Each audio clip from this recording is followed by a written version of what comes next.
Yeni bir tarif videosu ile daha hepinize tekrardan selamlar, sevgiler. Kanalıma hoş geldiniz. Bugün sizlerle birlikte hamuru yağ gibi yayılan incecik, çıtır çıtır, çok lezzetli el açması börekler hazırlayacağız. Tarifimize başlamadan önce videomu hangi ülke veya şehirlerden izlediğinizi yorumda belirtirseniz çok sevinirim. Ben hemen işe hamuru hazırlamakla başladım bile. Bunun için öncelikle 5 su bardağı kadar unu uygun bir yoğurma kasesine aldım. Üzerine çay kaşığının ucu ile birazcık maya ilave ettim. Bir silme yemek kaşığı kadar tuz ekledim. Daha sonra azar azar oda sıcaklığındaki suyu ilave ederek öncelikle bir kaşık yardımıyla hamuru güzelce toparlıyorum. Hamur karıştırılmayacak kıvama geldiğinde kaşığı çıkardım ve elimle yoğurmaya devam ediyorum. Kıvam almaya başlayana kadar bu şekilde yoğurdum. Ardından tezgahın üzerinde en az 6-7 dakika boyunca tamamen elastik bir kıvam alana kadar elimle yoğurmaya devam ettim. Hamurunuzun kıvamı ne kadar güzel olursa açarken sizler için de bir o kadar kolaylık olmuş olur. Her zaman söylediğim gibi. Hamuru artık hazır ettim. Şimdi eşit ölçülerde keselim.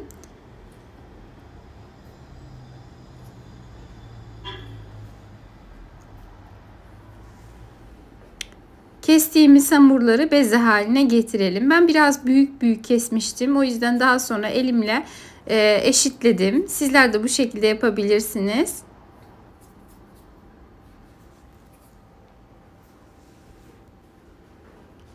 Hamurlarımızın boyutu ortalama bir yumurta boyutunda olması lazım. Bu arada tepsiyi aldım arkada. Tüm tepsiler düştü.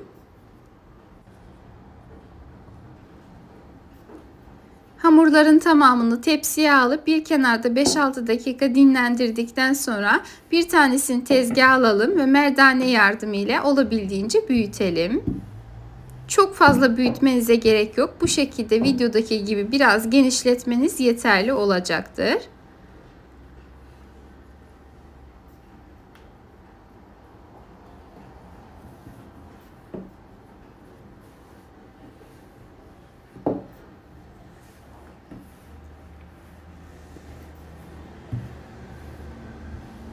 Açarken un kullanabilirsiniz ama gerekmedikçe kullanmanızı tavsiye etmem ki hamurunuz sertleşmesin. Şimdi geçelim yağımızı hazırlamaya. Ben 100 gram kadar tereyağı erittim. Üzerindeki köpüklerini, ayranını aldım ki hamurumun kalitesini düşürmesin. Açarken benim için zorluk yaratmasın ve daha sonra hamurumun üzerinde çok fazla yanıklar oluşmasın. Yani eğer elinizde varsa sade yağ kullanın demeye getiriyorum açıkçası ama yoksa mutlaka tereyağının ayranını ve üzerindeki köpüklerini almayı unutmayınız ki güzel bir börek yapabilirsiniz. Ardından üzerine bir çay bardağı sıvı yağ ekledim. İkisini bir arada karıştırdım. Tepsiyi güzelce yağladıktan sonra hamurları tek tek üzerinde hiç kuru yeri kalmayacak şekilde yağlayarak üst üste diziyorum.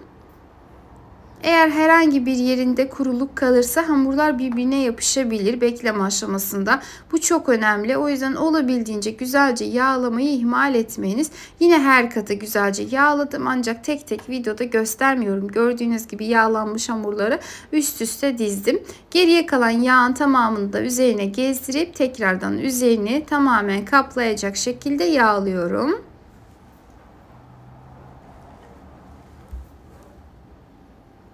Şimdi hamuru oda sıcaklığında 30 dakika kadar bekletelim ve geçelim artık iç harcımızı hazırlamaya. Ben ıspanaklı bir iç harcı kullanacağım için 2 bağ kadar ıspanağı güzelce yıkadım, ayıkladım, hazırladım. Baş kısımları çok fazla uzundu. Onu yemekte kullanırım diye hemen bir kenara aldım. Yani onları atmıyorum. Baştan size söyleyeyim. Ispanak evde çok fazla zaten. Onu da yemeğe eklerim diye kenara aldım.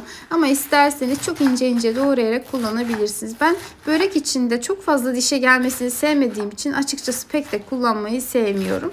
Bu şekilde ince ince doğradım. Çok da fazla inceltmeye gerek yok. Börek içi olacağı için, zaten eziştireceğimiz için de hani öyle dikkatli olmanıza gerek yok. Öyle gelişi güzel bir şekilde doğramanız yeterli olacaktır. Şimdi güzelce üzerine biraz tuz ekledim. Bu arada eğer kullanacağınız peynir çok tuzluysa burada çok tuz miktarına çok dikkat edin. Ben de gördüğünüz gibi tulum peyniri kullanacağım için çok az miktarda serpiştirdim.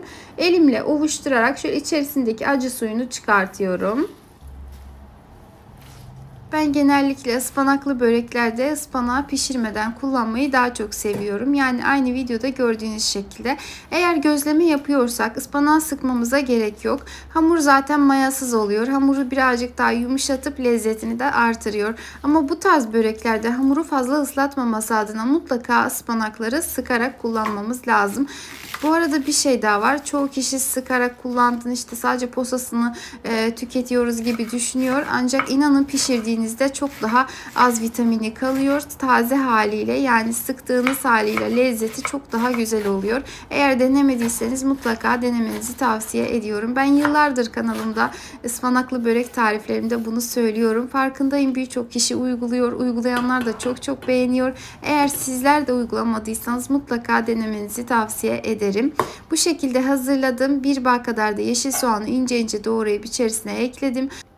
Ve ben peynir olarak tam yağlı olgunlaştırılmış inek peyniri ve tulum peyniri karışımını kullandım. Özellikle bu tarz böreklere, yani ıspanaklı olduğu halde karışımın içerisindeki bu peynirin lezzetini daha çok beğeniyorum. Eğer sizler sevmiyorsanız lor peyniri kullanabilirsiniz. Ama lor peyniri biraz yağsız olduğu için ilaveten tereyağı da eklemenizi tavsiye ederim. Şimdi hemen dinlenmiş hamurlardan bir tanesini tezgahımıza alalım ve açmaya başlayalım. Önceden tezgahınızı yağlamayı unutmazsanız daha iyi olur ki yapışma olmasın. Gördüğünüz gibi tezgaha aldığım anda saniyeler içerisinde açılmaya başladı.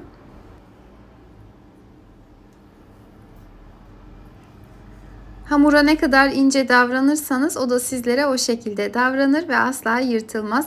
Parmak uçlarınızla tırnağınızı çok geçirmeden yavaş yavaş böyle çekiştirerek istediğiniz kadar açabilirsiniz. Lakin bizler için özellikle bu tarifte çok inceltmeye gerek yok. Yine de çok fazla inceltmişim, farkındayım. Ama sizler açabildiğiniz kadar açın. Dediğim gibi hamur zaten kendi kendiliğinden açılacaktır.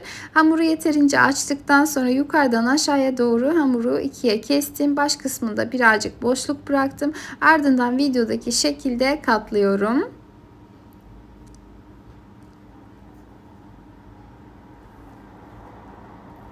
Hamur çok ince olduğu için bu şekilde bir tek bezeden bir tane börek yapmaya kararlaştırdım.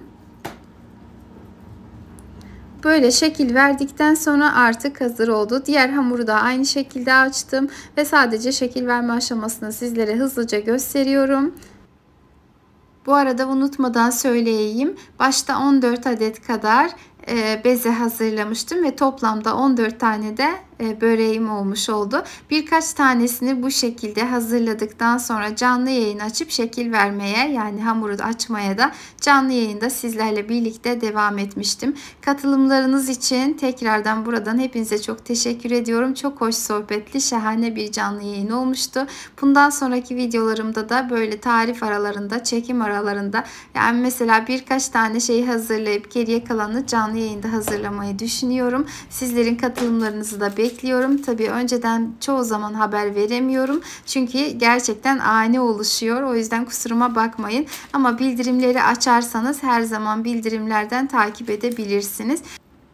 Ve hamurlarımızın tamamına şekil verdikten sonra yağlı fırın kağıdı serilmiş fırın tepsimizin üzerine alalım. Toplamda 2 tepsi kadar börek elde ettim. Bu tepsim biraz büyük olduğu için içerisine 8 adet, diğerine ise 6 adet kadar börek yerleştirdim. Bu aşamada dilerseniz tek tek streçe sarıp dondurup dilediğinizde çıkarıp pişirme işlemine devam edebilirsiniz.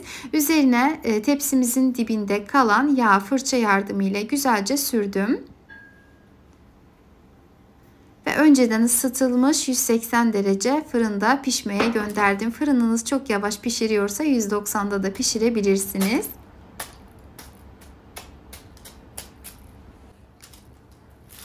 Bazı videolarda gerçekten sözler kifayetsiz kalabiliyor. Gördüğünüz gibi pek de anlatmaya gerek yok. Çıtır çıtır müthiş güzel incecik hamuru ile çok lezzetli bir börek oldu. İkinci tepsiyi de hemen hızlı bir şekilde getirdim. Aklınızda herhangi bir soru işareti kalmasın, tamamen netleşsin diye iki tepsiyi de bu şekilde göstermek istedim. Her ikisi hamur. Dilerseniz yani bu şekilde çıtır yemek istemezseniz fırından çıkardıktan sonra üzerine bir bez örtüp yumuşamasını bekleyebilirsiniz.